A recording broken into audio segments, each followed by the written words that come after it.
భార్య చనిపోయిన తరువాత పునర్వివాహం చేసుకుంటే అది వేరు. ఒక భార్య ఉండగా రెండవ భార్య అంటే ఆమె అతనికి పరస్త్రీతో సమానమే.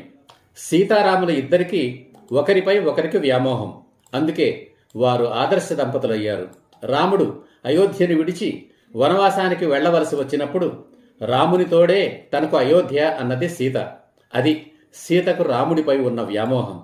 సీతను రావణాసురుడు అపహరించినప్పుడు రాముడు క్రిందపడి పొర్లి పొర్లి ఏడ్చాడట. అది రాముడికి సీతపై ఉన్న వ్యామోహం.